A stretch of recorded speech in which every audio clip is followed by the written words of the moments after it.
আসসালামু আলাইকুম প্রিয় দর্শক, আপনাদের আমন্ত্রণ জানাচ্ছি আর টিভির সরাসরি সম্প্রচারিত স্বাস্থ্য বিষয়ক পরামর্শমূলক অনুষ্ঠান সুস্থ থাকুন দেখবার জন্য। প্রিয় দর্শক, আমাদের প্রত্যেকের বাসা বাড়িতেই ছোট্ট শিশুরা রয়েছে বা সোনামণিরা রয়েছে।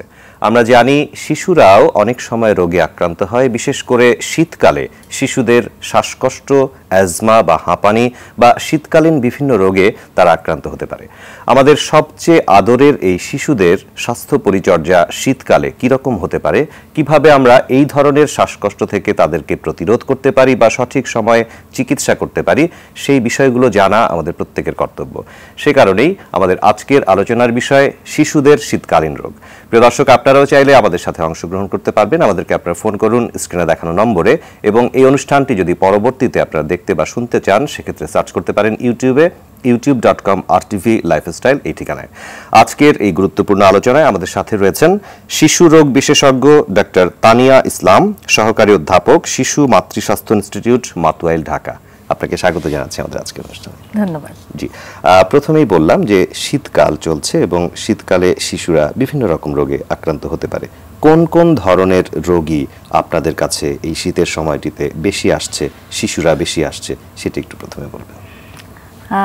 আসলে বিভিন্ন ঋতু প্রতি কিন্তু শিশুরা বিভিন্ন ধরনের রোগে আক্রান্ত হয়ে থাকে। বিশেষ করে শীতকালে দেখা যায় শিশুরা একটু কাবু হয়ে যায়। তা সাধারণত যদি বলি যে শীতকালীন রোগগুলোর মধ্যে প্রধান, তাহলে বলতে হবে যে ঠান্ডা কাশি এবং জ্বর, মোটামুটি যেটাকে আমরা ভাইরাল ফ্লু বলে থাকি। সাধারণত বেশিরভাগ শিশুই কিন্তু প্রতি শীতেই দেখা যাচ্ছে যে এরকম একবার দুইবার এরকম ঠান্ডা কাশি জ্বরে আক্রান্ত হচ্ছে। এছাড়া যদি এর থেকে দেখা যাচ্ছে ব্রঙ্কিওলাইটিস, নিউমোনিয়া এবং যাদের অ্যাজমা জাতীয় সমস্যা আছে আগে থেকে, তাদের এই সিজনে এটা বেড়ে যেতে পারে। এছাড়া দেখা যাচ্ছে কিন্তু শীতকালীন ডায়রিয়ারও একটা প্রকোপ শিশুদের মধ্যে দেখা যায়। আর এছাড়া শীতকালে কিন্তু স্কিনের যে বিভিন্ন সমস্যাগুলো, স্কিনের অনেকটা বেড়ে যায়। জি, আপনার কাছে আমরা লিস্টগুলো শুনলাম যে কোন কোন রোগ হতে পারে বিশেষ করে কমনলি শিশুদের ক্ষেত্রে এই শীতকালে। আপনি প্রথমেই ঠান্ডা কাশি জ্বরের কথা বলেছেন। কেউ যদি আক্রান্ত হয় ঠান্ডা কাশি জ্বরে, তাহলে সেই মুহূর্তে বাসায় তাকে কিভাবে ম্যানেজ করা উচিত, বা সেখান থেকে কোনো ওয়ার্নিং সাইন বা খারাপ কিছু হতে পারে কিনা আমরা কিভাবে বুঝবো, একটু বলবেন। আচ্ছা, জ্বর হচ্ছে আমরা জানি যে সাধারণ যেটা বিভিন্ন এই জ্বর, কাশি, ঠান্ডা, এগুলো যে সাধারণ ভাষায় আমরা যেটা বলি ফ্লু আর কি, যে এটা যেহেতু ভাইরাস দিয়ে হয়, আমরা জানি ইনফ্লুয়েঞ্জা নামক ভাইরাস দিয়ে হয়। তো এই জ্বর, ঠান্ডা, জ্বর সাথে নাক দিয়ে পানি পড়া, কাশি, এগুলো দেখা যায় এটার সিমটম। এবং ভাইরাস জ্বরও কিন্তু অনেক বেশি হয় জ্বর। কিন্তু যদি এই ক্ষেত্রে দেখা যাচ্ছে বাচ্চা খুব দুর্বল হয়ে গেছে বেশি, বা একটু বড় বাচ্চারা যদি মাথা ব্যথা, পেট ব্যথা এগুলোর কথা বলে, তারপর খেতে পারছে না, হ্যাঁ, অনেক সময় দেখা যায় গলা ইনফেকশন হয়, তাহলে এই জিনিসগুলো আমাদের একটু খেয়াল রাখতে হবে। আর আরেকটা জিনিস আসলে আমাদের এখন যেটা সিচুয়েশন, যে ভুলে গেলে চলবে না ডেঙ্গুর কথা। ডেঙ্গু কিন্তু এখনো বিচ্ছিন্নভাবে হচ্ছে। সেই জন্য যদি দেখা যাচ্ছে জ্বরের সাথে বাচ্চার অতিরিক্ত দুর্বলতা, তার সাথে বমি আছে, পেট ব্যথা আছে, বাচ্চা মাথা ব্যথা, একটু বড় বাচ্চারা যদি মাথা ব্যথা, শরীরে ব্যথা কমপ্লেন করে, তাহলে কিন্তু অবশ্যই আমাকে ডাক্তারের পরামর্শ নিয়ে ডেঙ্গুটাকে আছে কিনা সেটা একটু পরীক্ষা করিয়ে দেখতে হবে। আর এছাড়া সাধারণ জ্বর, আমরা যেটা বলি জ্বর, ঠান্ডা, কাশি, এই দেখা যাচ্ছে নাক দিয়ে পানি পড়া থাকবে, বাচ্চা একটু হালকা কাশি থাকবে, এটার জন্য আমরা বাসায় প্যারাসিটামল সিরাপ আমরা যেরকম খাওয়াই এরকম প্যারাসিটামল সিরাপ আমরা 6 ঘন্টা পর পর খাওয়াতে পারি। আর তার সাথে আমরা ঘরোয়া কিছু যেগুলো ঠান্ডা কাশির জন্য বলি বাচ্চাদের 6 মাস পর থেকে যে তুলসী পাতার রস, মধু, একটু বড় বাচ্চাদের আদা লেবু চা, এগুলো খাওয়াতে পারে। এগুলো খাওয়াবে, এবং যদি দেখে যে বাচ্চা বেশি দুর্বল হয়ে যাচ্ছে এবং যেগুলো আমি সাইনগুলো বললাম যে ওগুলো থাকে সাথে, তখন আমার মনে হয় যে একটু ভালো হবে যদি আমরা একজন শিশু বিশেষজ্ঞের পরামর্শ নিই। অবশ্যই। এবং ডেঙ্গু টেস্টের কথা আপনি বলেছেন, যদি সেরকম কোনো লক্ষণ প্রকাশিত হয় তাহলে টেস্ট করিয়ে দেখা উচিত ডেঙ্গু হয়েছে কিনা। আপনি নিউমোনিয়ার কথা বলেছেন। অনেক শিশুই নিউমোনিয়ায় আক্রান্ত হয় এবং নিউমোনিয়ায় শ্বাসকষ্ট হয়। নিউমোনিয়া হয়েছে কিনা সেটির লক্ষণগুলো প্রথমে কিভাবে প্রকাশিত হয় সেটি জানাবেন। আচ্ছা, নিউমোনিয়াতেও কিন্তু দেখা যাবে জ্বর থাকবে, কাশি থাকবে, কিন্তু এটার সাথে দেখা যাচ্ছে যে বাচ্চার কাশিটা বেশি অতিরিক্ত কাশি, এবং বাচ্চা যেটা বললাম বাচ্চা খেতে পাচ্ছে না, বাচ্চা দুর্বল হয়ে যাচ্ছে, এবং আরেকটু যদি খারাপ পর্যায়ের দিকে যায় তখন শ্বাসকষ্ট হতে পারে। শ্বাসকষ্টটা আমরা বুঝতে পারি যে বাচ্চা জোরে জোরে শ্বাস নিচ্ছে, এবং আমরা যেটা মায়েদেরকে নর্মালি বলে থাকি যে বাচ্চার বুকের দুই পাশ ভেঙে যাচ্ছে, বুকের দুই পাশ ভেঙে যাচ্ছে, যেটাকে আমরা চেস্ট ইনরিং বলে থাকি। যে এরকম যদি কিছু দেখেন এবং জ্বরটা অতিরিক্ত, তখন কিন্তু কাশি অতিরিক্ত, তখন কিন্তু আমরা ক্লিনিক্যালি তো আসলে নিউমোনিয়া ডায়াগনোসিস করতে হলে আমাকে তার চেস্ট দেখে ডায়াগনোসিস করতে হবে। তবে মারা এই সিমটমগুলো দেখলে বুঝতে পারবেন, বাবা মারা, যে তার নিউমোনিয়া হওয়ার একটা সম্ভাবনা আছে। এখানে শ্বাস নিচ্ছে বা বুক দেবে যাচ্ছে, যেটি আপনি উল্লেখ করছেন। এখানে আমি আরেকটা কথা বলতে চাই, ব্রঙ্কিওলাইটিস বলে একটা অসুখও কিন্তু আমাদের বাচ্চাদের হয়ে থাকে, যেটাকে আমরা অনেক সময়ই ইগনোর করি বা নিউমোনিয়ার সাথে গুলিয়ে ফেলি। 2 বছরের নিচে বাচ্চাদের কিন্তু ব্রঙ্কিওলাইটিসে আক্রান্ত হওয়ার সম্ভাবনা অনেক বেশি। সেই ক্ষেত্রেও কিন্তু বাচ্চার জ্বর থাকবে, কাশি থাকবে, নাক দিয়ে পানি পড়া থাকবে, কিন্তু সেই ক্ষেত্রে দেখা যাবে যে বাচ্চার জ্বরটা কম থাকবে এবং বাচ্চা এতটা দুর্বল হবে না বা এতটা সিক হবে না, খেতে পারবে না, ওরকম হবে না। বাচ্চা মোটামুটি হাসি খুশি থাকবে, কিন্তু তার জ্বর থাকবে, হালকা জ্বর থাকবে, কাশি থাকবে এবং শ্বাসকষ্ট থাকতে পারে। আপনি ব্রঙ্কিওলাইটিসের কথা বলেছিলেন, এবং আমরা অনেক সময় গুলিয়ে ফেলি নিউমোনিয়া বা অন্যান্য জ্বরের সাথে যে ব্রঙ্কিওলাইটিস হয়েছে কিনা, কারণ ব্রঙ্কিওলাইটিসের ট্রিটমেন্ট আলাদাভাবে স্পেসিফিক কিছু ট্রিটমেন্টও রয়েছে, সেই কারণে আপনি উল্লেখ করেছেন। আমরা একটু যদি চিকিৎসা সম্পর্কে জানতে চাই, অ্যান্টিবায়োটিক কোন ক্ষেত্রে প্রয়োজন আছে, নিউমোনিয়া বা ব্রঙ্কিওলাইটিস কোন ক্ষেত্রে প্রয়োজন আছে, কিভাবে অ্যান্টিবায়োটিকটি দিতে হয়, বা যত্রতত্র অ্যান্টিবায়োটিকের ব্যবহার শিশুদের ক্ষেত্রে, এই বিষয়গুলো সম্পর্কে একটু বলুন। এটাই একটা গুরুত্বপূর্ণ, যে ব্রঙ্কিওলাইটিস যেটা বললাম, এটার কজ আসলে মেইনলি আমার ভাইরাস। তা আমরা জানি যে ভাইরাস জ্বরে কিন্তু ভাইরাস যে কোনো কিন্তু অ্যান্টিবায়োটিকের কোনো রোল নেই। কিন্তু আমরা যদি ওই ক্ষেত্রে দেখা যাচ্ছে আমার জ্বর কাশি বাচ্চাটার, আমরা যেটা সাধারণত অনেক সময় করি যে ফার্মেসি থেকে একটা অ্যান্টিবায়োটিক কিনে খাইয়ে দেই, তাতে কিন্তু দেখা যাচ্ছে যে এই বাচ্চাটার হয়তো এই সময় অ্যান্টিবায়োটিকটা দরকার ছিল না, কারণ ব্রঙ্কিওলাইটিস 5 থেকে 7 দিনে নরমালি এমনিতেই ভালো হয়ে যাবে। সেই ক্ষেত্রে অনেক সময় হয়তো বাচ্চা বেশি শ্বাসকষ্ট হলে আমরা সালবুটামল জাতীয় নেবুলাইজেশন দেই, এবং এই নেবুলাইজেশনও কিন্তু স্পেসিফিক, আমি যদি চেস্টে কোনো ফাইন্ডিং স্পেসিফিক পাই তখনই কিন্তু আমরা দেই। এই যত্রতত্র অ্যান্টিবায়োটিক এবং নেবুলাইজেশন দেওয়াতে কিন্তু দেখা যাচ্ছে বাচ্চার কি হবে, রোগ প্রতিরোধ ক্ষমতাটা কমে যেতে পারে, এবং পরবর্তীতে এবং অ্যান্টিবায়োটিকটা যদি আমি অ্যাকুরেটে ঠিকমতো ডোজ, যে ডোজটা এবং একমাত্র যতদিন খাওয়াতে হবে, এই ঠিকমতো না খাওয়াই ভবিষ্যতে কিন্তু তার এই অ্যান্টিবায়োটিকটা কাজ নাও করতে পারে, রেজিস্ট্যান্স গ্রো করতে পারে।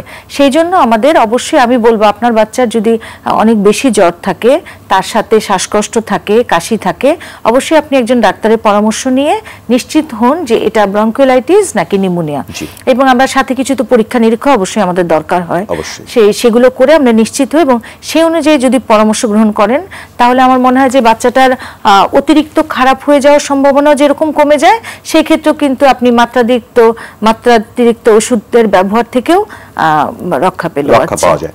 যে আমরা দেখি যে নেবুলাইজেশন করা, অথবা যেটিকে গ্রাম্য ভাষায় বা সাধারণ ভাষায় আমরা গ্যাস দেওয়ার কথা বলে থাকি, আমাদের বিভাগে বলে থাকেন, তো নেবুলাইজেশন করার প্রয়োজন হয় কোন ক্ষেত্রে, শিশুদের ক্ষেত্রে বিশেষ করে, এবং এই নেবুলাইজ করতে গিয়ে ছোট্ট ছোট্ট শিশুরা দেখা যায় যে অনেক তারাও ডিস্টার্ব ফিল করছেন। আসলে নেবুলাইজ যদি কারো করতে হয় শ্বাসকষ্টজনিত কারণে, তাহলে কিভাবে করা উচিত, এই প্রসঙ্গে একটু পরামর্শ দেবেন। আচ্ছা, নেবুলাইজেশনের আসলে অবশ্যই স্পেসিফিক ইন্ডিকেশন আছে, আর নেবুলাইজেশন আবার আমরা কি ওষুধ দিয়ে দিচ্ছি, নেবুলাইজ দিয়ে কিন্তু আমরা অনেক টাইপের ওষুধ দিতে পারি, সালবুটামল জাতীয় ওষুধ দিই, স্টেরয়েড জাতীয় ওষুধ দিই, তাহলে সেটা আমরা কোন পেশেন্টের ক্ষেত্রে কোনভাবে দিব, যেটা বললাম যে ব্রঙ্কিওলাইটিস ক্ষেত্রে অনেক সময় আমাদের নেবুলাইজেশন দেওয়ার প্রয়োজন হয়, যদি আমরা সেরকম বুকে অনেক বেশি শ্বাসকষ্ট থাকে, বুকে আওয়াজ পাই। আর এছাড়া নেবুলাইজেশনের স্পেসিফিক ইন্ডিকেশন আসলে হচ্ছে অ্যাজমা। অ্যাজমা পেশেন্টদের, আমরা ছোট বাচ্চাদেরকে তাদেরকে আমরা যে অ্যাজমা অ্যাটাক হলে নেবুলাইজেশন দেই, এবং নেবুলাইজেশন দেওয়ার আমরা যেভাবে যত্রতত্র নেবুলাইজেশন দিয়ে দিব তা না, কারণ আমরা দেখা যায় যে অনেক সময় কাশি হলেও দোকানে যে নেবুলাইজেশন দিচ্ছি, ওটাতে দেখা যাচ্ছে যে একটা মাস্ক অনেকে ব্যবহার করছে, সেই ক্ষেত্রে কিন্তু দেখা যাচ্ছে ওইটা থেকে আরো অন্য জীবাণু দিয়ে তার আক্রান্ত হওয়ার সম্ভাবনা বেড়ে যাচ্ছে। তা নেবুলাইজেশন যখন আমরা দিতে হবে তখন আমরা অবশ্যই যদি ডাক্তারের পরামর্শ অনুযায়ী দিব, যত্রতত্র দিব না। এবং আমরা যখন দিব আমরা তো সাধারণত দেওয়ার সময় বলেই দিই রোগীকে যে একটু মাথাটা উঁচু করে ধরে তাকে দিতে হবে। এবং বাচ্চা অনেক সময় ছোট বাচ্চারা ভয় পায় একটু দেওয়ার জন্য, অনেক সেই জন্য মানে তাকে মানে একটু শান্ত করে তাকে দিতে হবে এবং আমরা একটু মাথাটা উঁচু করে গ্যাসটা যাতে পুরা বাতাসটা তার ভিতরে ঢুকে ওষুধটা সেইভাবে দিতে পারি। আমরা দুটো বিষয় একটু জানতে চাইব স্পেসিফিক্যালি। একটা হচ্ছে যে নিউমোনিয়ার ক্ষেত্রে যদি ট্রিটমেন্ট বা চিকিৎসাজনিত কারণে অবহেলা হয় বা দেরি হয়, সেই ক্ষেত্রে অনেক বেশি কষ্ট হতে পারে বা ক্ষতি হতে পারে। সেই ক্ষতির পরিমাণটা কি রকম হতে পারে সেটা একটু বলবেন। আচ্ছা, আমরা কিন্তু জানি যে এখনো আমাদের দেশে 5 বছরের নিচে শিশুর মৃত্যু হার যদি আমরা চিন্তা করি তাহলে প্রধান কারণ হচ্ছে নিউমোনিয়া। এখনো মানে নিউমোনিয়াই হচ্ছে কিন্তু প্রধান কারণ। হ্যাঁ, সেই জন্য আমাদের কিন্তু দেখতে হবে, যদি আমরা ওই যে দেখা যায় যেটা বললাম যে আমরা হয়তো ঠান্ডা কাশি আছে, দোকান থেকে একটা অ্যান্টিবায়োটিক কিনে খাইয়ে দিলাম, এবং সেটা আমরা তো আপনি নিশ্চয়ই জানেন যে আমরা বাচ্চাদেরকে ওজন অনুযায়ী কিন্তু ওষুধ দিয়ে থাকি। একটা ওজনের সাথে বড়দের সাথে কিন্তু আমাদের এটা খুব একটা বড় পার্থক্য। তো সেই জন্য যদি দেখা যাচ্ছে যে আমরা যত্রতত্র অ্যান্টিবায়োটিক খাইয়ে ফেলি এবং যেটার জন্য যেই অ্যান্টিবায়োটিকটা দরকার না বা আমার যেটা মনে হচ্ছে নিউমোনিয়ার জন্য এই বাচ্চার ক্ষেত্রে এটা দেয়া উচিত হবে, ওইটা না খেয়ে দেখা যাচ্ছে অ্যান্টিবায়োটিক খাচ্ছি, সেটা কাজ হচ্ছে না, তখন যখন আমাদের কাছে আসছে তখন দেখা যাচ্ছে অলরেডি একটা অ্যান্টিবায়োটিক খেয়ে আসছে, তখন কিন্তু আমাকে অ্যান্টিবায়োটিকটা চুজ করার ক্ষেত্রে বা তখন অনেক সময় দেখা যায় দেরি হয়ে গেলে আমাদের ইনজেক্টেবল অ্যান্টিবায়োটিকের দিকে চলে যেতে হয়, তখন কিন্তু দেখা যাচ্ছে যে এই যে মৃত্যুর আশঙ্কাটা অনেক ক্ষেত্রে বেড়ে যেতে পারে। জি, একজন দর্শক আমাদের সাথে কথা বলতে চাইছেন। জি দর্শক, আসসালামু আলাইকুম, আপনার নাম বলে প্রশ্নটি করুন।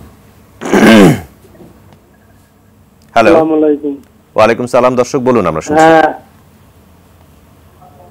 আমার নাম হলো মাখন রাজবংশী, আমি সাভার থেকে বলছি। জি বলুন। আমার বাচ্চা 1 মাস হয়েছে, পায়খানা করে না 4 দিন হলো। আচ্ছা, 1 মাস বয়স হয়েছে, পায়খানা করছে না 4 দিন হলো। প্রস্রাব ঠিক আছে? প্রতিদিন কতবার প্রস্রাব করছে? প্রস্রাব ঠিক আছে। জি, আপনি কিছু জিজ্ঞেস করবেন? আপনি আপনার বাচ্চা কি খাচ্ছে? বুকের দুধ খাচ্ছে?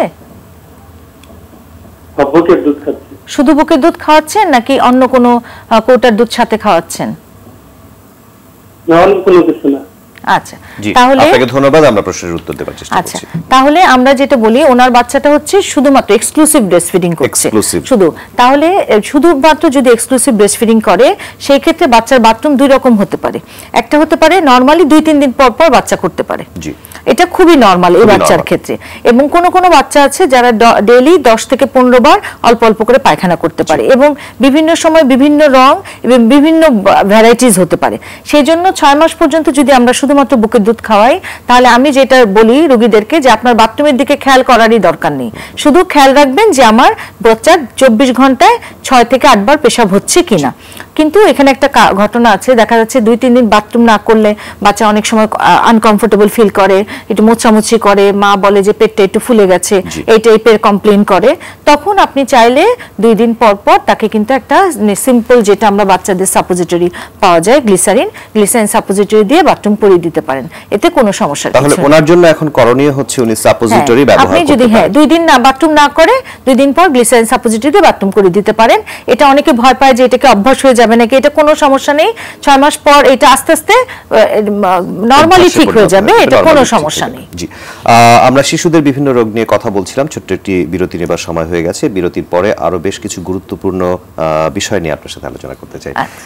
প্রিয় দর্শক, সুস্থ থাকুন অনুষ্ঠানের এই পর্যায়ে খুব সংক্ষিপ্ত সময়ের একটি বিরতিতে যাচ্ছি আমরা, কিছুক্ষণের মধ্যেই ফিরবো, আমাদের সঙ্গেই থাকবেন।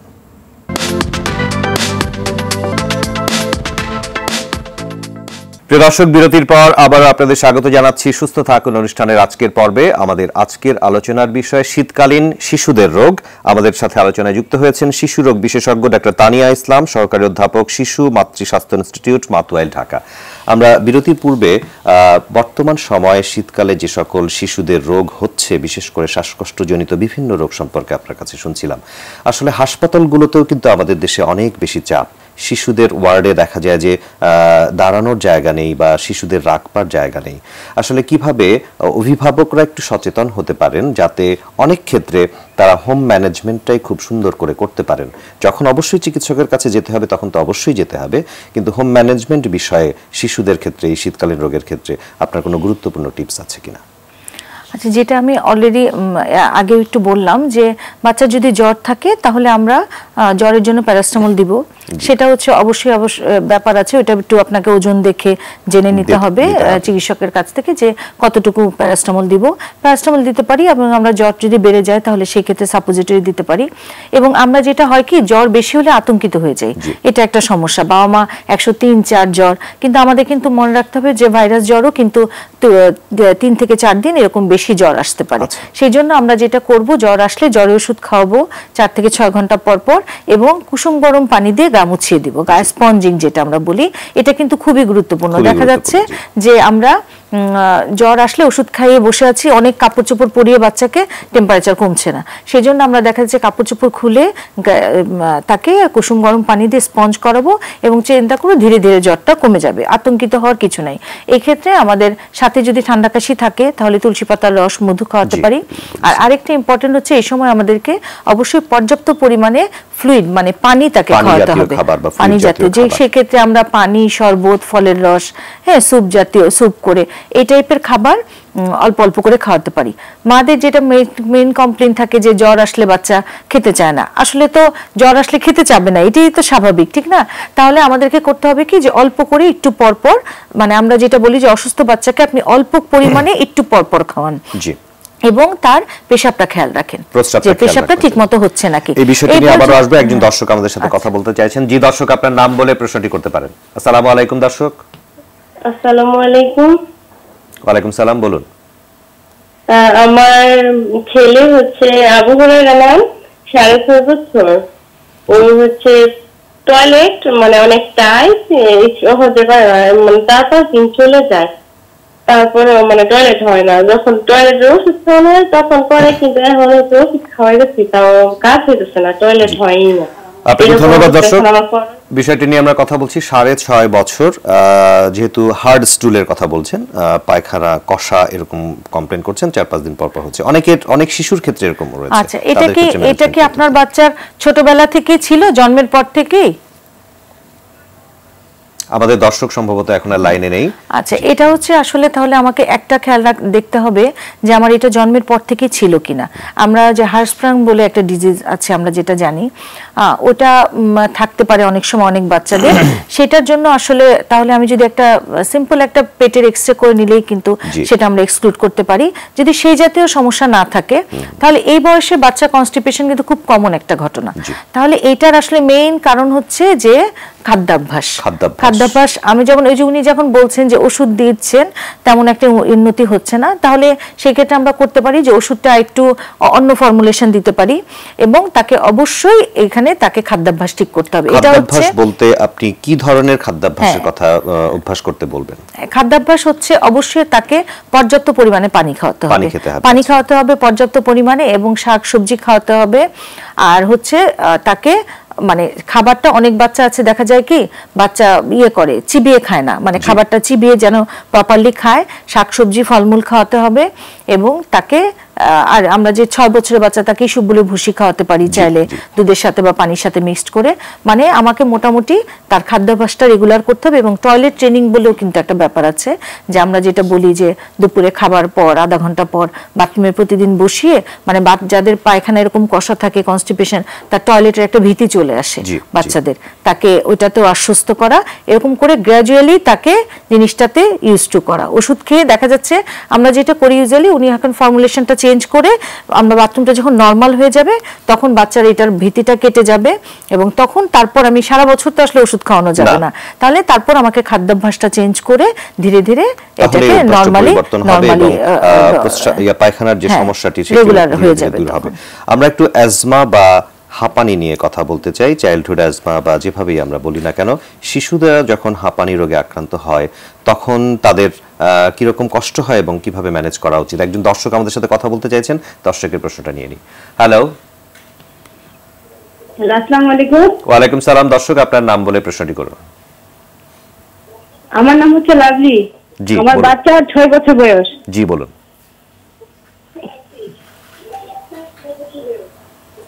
ও হচ্ছে মানে মাঝে মাঝে পিঠে ব্যথা হয়, মাঝে মাঝে মাথা ব্যথা হয়, আর জার্নি করলে বমি করা শুরু করে। জার্নি করলে বমি করতে শুরু করে, মাঝে মাঝে মাথা ব্যথা হয়, 6 বছর বয়স। জি, আপনার কিছু জিজ্ঞেস করবার আছে? আচ্ছা, মাথা ব্যথাটা কি কখন হয়, কোন সময়, ব্যথা দিনের হয়। দিনের কোন সময় মাথা ব্যথা হয়? মানে কোথাও গেলে, আচ্ছা, এমনিতে অন্য জার্নি করলে, মানে কোথাও ঘুরতে গেলে। জার্নি না করলে মাথা ব্যথা হচ্ছে না? না না। জি, আপনাকে ধন্যবাদ। দর্শক বমির কথা উল্লেখ করেছেন, জার্নি সমস্যা যেটি উনি উল্লেখ করেছেন, এটা আসলে মোশন সিকনেস Motion হতে পারে। sickness এটাতে থাকতে আমরা পারে। যেটা করতে পারি যে উনি জার্নির আগে অ্যান্টিএমিটিক টাইপের কিছু খাওয়াতে পারেন। আর বাচ্চা মানুষ যেহেতু একে কিছুটা আশ্বস্ত করা যেতে পারে, মানে কাউন্সিলিং যেটা আমরা বলি আর কি, ওই টাইপের কিছু করলেও আর অ্যান্টিএমিটিক কিছু খাওয়ালেই মনে হয় উপকার পাবেন। জি, আপনি বলছিলেন চাইল্ডহুড অ্যাজমা বা শিশুদের হাঁপানির ক্ষেত্রে কিভাবে ম্যানেজ করা উচিত, শ্বাসকষ্ট যদি হয় তখন কি ধরনের ওষুধ ব্যবহার করা উচিত সেই বিষয়ে। আচ্ছা, অ্যাজমাটা আসলে এই যে চাইল্ডহুড অ্যাজমা, আমরা কিন্তু আসলে এই অ্যাজমা যে আমাদের বাচ্চার আছে, এটাই আমরা কিন্তু খুব সহজে আমাদের দেশের যে একটা প্রেক্ষাপটে আমরা সহজে মানতে চাই না যে আমাদের বাচ্চার হাঁপানি আছে, কিন্তু আমাদের দেশের কিন্তু অ্যাজমার প্রকোপ বেশ ভালোই আছে অ্যাজমা, কিন্তু আমরা মানে অনেকেই জানি না, এবং এই জন্য দেখা যাচ্ছে যে এই রোগীগুলো বারবার ঠান্ডা কাশিতে আক্রান্ত হচ্ছে এবং দোকানে যে নেবুলাইজ করতেছে, এবং দেখা যাচ্ছে যে স্টেরয়েড জাতীয়, আমরা যেটা স্টেরয়েড জাতীয় ওষুধ, কর্টান, এগুলো কিন্তু খুব অহরহ যে কোনো অ্যাটাক হচ্ছে এবং খাচ্ছে। এতে কিন্তু দেখা যাচ্ছে এই বাচ্চাগুলো অ্যাজমা যে আছে এটা আসলে প্রপার ডায়াগনোসিসটা হওয়া আগে সবচেয়ে জরুরি।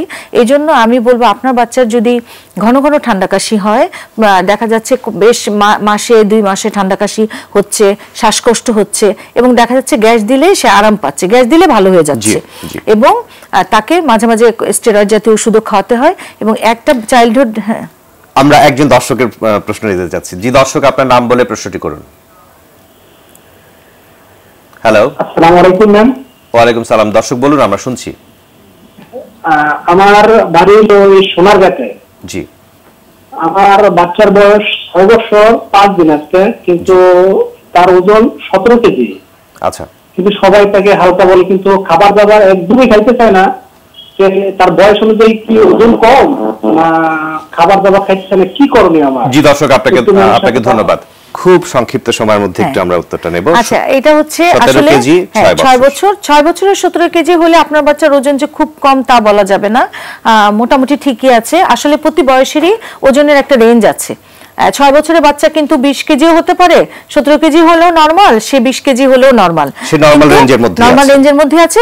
তার অ্যাক্টিভিটি ভালো আছে নাকি, আর খাবারটা আসলে এখন আমরা তাকে পুষ্টিকর খাবার খাওয়াতে হবে। খাবার যদি তিনি পায় এবং ডেইলি অ্যাক্টিভিটি যদি তিনি করতে পারেন, তাহলে আসলে তেমন কোনো সমস্যা নেই। আপনাকে অনেক ধন্যবাদ। আসলে আমরা সময় স্বল্পতার কারণে আলোচনা শেষ করছি। অনেক গুরুত্বপূর্ণ তথ্য আমাদের দর্শকদের দেবার চেষ্টা করেছি। অনেক ধন্যবাদ আপনাকে। ধন্যবাদ। প্রিয় দর্শক, আজকে আমরা শিশুদের বিভিন্ন রকম রোগ সম্পর্কে আলোচনা করেছি। বাসায় কিভাবে আমরা ম্যানেজ করতে পারি এই রোগগুলোকে বা এই শ্বাসকষ্টজনিত সমস্যাগুলোকে, সেগুলি সম্পর্কে আমরা বেশ কিছু গুরুত্বপূর্ণ টিপস শুনেছি। আমরা আশা করব সেই পরামর্শগুলি যদি আমরা প্রতিদিন মানতে পারি তাহলে অবশ্যই আমাদের শিশুরা সুস্থ থাকবে। আপনাদের সকলকে ধন্যবাদ আমাদের আজকের অনুষ্ঠানটি উপভোগ করবার জন্য, এবং আগামী সপ্তাহের সুস্থ থাকুন অনুষ্ঠান দেখবার জন্য আমন্ত্রণ জানিয়ে আজকের মতো এখানে বিদায় নিচ্ছি। আল্লাহ হাফেজ।